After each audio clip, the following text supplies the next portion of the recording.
मैं आप सभी उपस्थित बहनों और भाइयों की ओर से उत्तर प्रदेश के 25 करोड़ जनमानस की ओर से आदरणीय प्रधानमंत्री जी का हृदय से स्वागत करता हूं, अभिनंदन करता हूं। भाइयों बहनों, उत्तर प्रदेश आज देश के अंदर विकास की प्रक्रिया के साथ तेजी के साथ आगे बढ़ता हुआ राज्य है। ये जो कुछ भी हो पा रहा है, आदरणीय प्रधानमंत्री जी की कृपा, उनके आशीर्वाद, उनका मार्गदर्शन और उनका नेतृत्व एक नए भारत के निर्माण की दिशा में जिस यशस्वी नेतृत्व के रूप में आज हम सब भारतवासियों को प्राप्त हुआ है, एक नए भारत का दर्शन न केवल 140 करोड़ भारतवासी कर रहे हैं,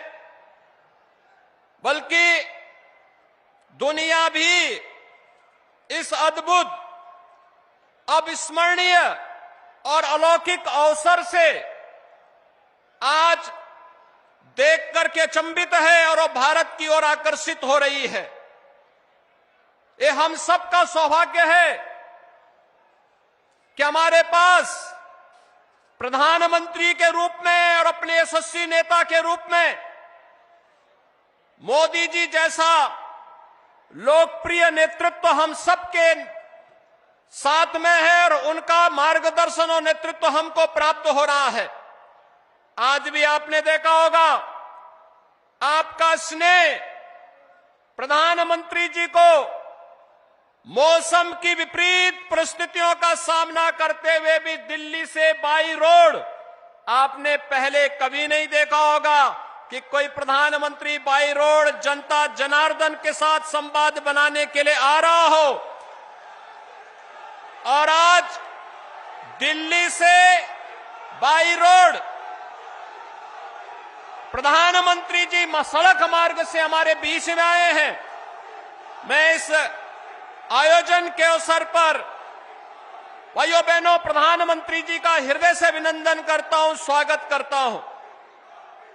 आज हम सब जान रहे हैं, 3 दिन पहले अयोध्या का अद्भुत, अलौकिक और विस्मरणीय कार्यक्रम पूरे भारतवासियों ने और पूरी दुनिया ने देखा है। लेकिन साथ साथ इस अद्भुत और विस्मरणीय कार्यक्रम के उपरांत अयोध्या के बाद बुलंदशहर पश्चिमी उत्तर प्रदेश वासियों को आज प्रधानमंत्री जी का मार्गदर्शन प्राप्त होगा और उपहार स्वरूप आज पौष पूर्णिमा भी है। 21,000 करोड़ रुपए से अधिक की परियोजनाओं का सौगात भी उत्तर प्रदेश वासियों को प्राप्त हो रहा है। भाइयों बहनों, कोई सोचता था उत्तर प्रदेश में हर जिले में मेडिकल कॉलेज होगा? कोई सोचता था? पहले तो मीटर गेज को ब्रॉड गेज करने में ही दिक्कतें होती थी, पैसा ही नहीं मिलता था। आज चौथी रेलवे लाइन भी, उसका भी लोकार्पण प्रधानमंत्री जी करने जा रहे हैं। फ्रेट कॉरिडोर के एक सेक्शन का उद्घाटन भी प्रधानमंत्री जी के कर कमलों से होने जा रहा है और भी तमाम परियोजनाओं का लोकार्पण और शिलान्यास। वह गरीबों के लिए जुड़ी हुई आवासीय योजनाएं भी हैं, इंफ्रास्ट्रक्चर से जुड़ी हुई 4 लेन 6 लेन की सड़कों का भी है, बुनियादी सुविधाओं से जुड़ी हुई योजनाएं भी हैं। ये सभी नए भारत के अंदर बिना भेदभाव के मिलने वाली योजनाएं हैं, जिन योजनाओं का लाभ लेकर के आज हमारा भारत और उत्तर प्रदेश विकास की एक नित नए प्रतिमान को स्थापित करते हुए आगे बढ़ रहा है। भाइयों बहनों, मैं इस अवसर पर आदरणीय प्रधानमंत्री जी का आभार भी व्यक्त करता हूं और अभिनंदन भी करता हूं कि उन्होंने पिछले 3 दिनों में 2 महत्वपूर्ण निर्णय लिए। एक निर्णय था 1 करोड़ घरों को रूफटॉप सोलर के लिए एक नई योजना का शुभारंभ, और यह शुभारंभ उसी दिन हुआ है जिस दिन प्रभु राम की रामलला की मूर्ति की प्राण प्रतिष्ठा का शुभ कार्यक्रम प्रधानमंत्री जी के कर कमलों से 500 वर्षों के बाद अयोध्या में हुआ। और दूसरा, आपने परसों एक महत्वपूर्ण निर्णय देखा होगा, सामाजिक न्याय के पुरोधा बिहार के पूर्व मुख्यमंत्री सरदेव कर्पूरी ठाकुर जी को भारत रत्न देकर के सामाजिक न्याय की इस लड़ाई में वंचितों, दबे कुचले और पिछड़े वर्ग को सम्मान देकर के उनके माध्यम से नेतृत्व का एक नई श्रृंखला को आगे खड़ा करना। और आदरणीय प्रधानमंत्री जी, हम सब आपके आभारी हैं कि सामाजिक न्याय की परंपरा को इस मजबूती के साथ अग्रसर करते हुए इन पुरोधाओं को जो सम्मान देने का कार्य आपके माध्यम से आज भारत रत्न के रूप में कर्पूरी ठाकुर को भी सम्मान देने का कार्य हुआ है, यह अत्यंत अभिनंदनीय है। और इसके लिए हम सब आपके प्रति आभार व्यक्त करते हैं। आज मौसम की विपरीत परिस्थितियों के बावजूद आपका बुलंदशहर की इस धरती पर आगमन, यह हम सब के लिए एक नई प्रेरणा है कि बिना रुके,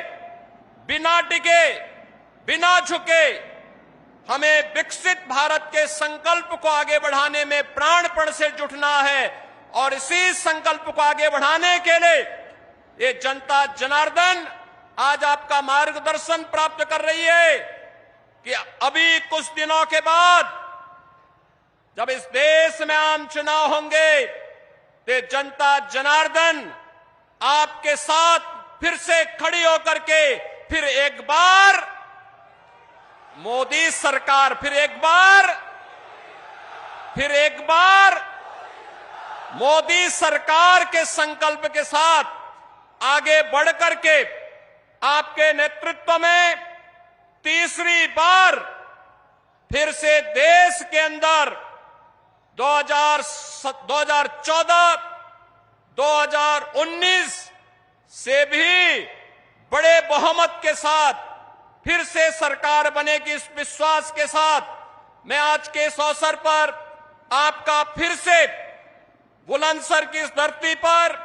हृदय से स्वागत करता हूं, अभिनंदन करता हूं।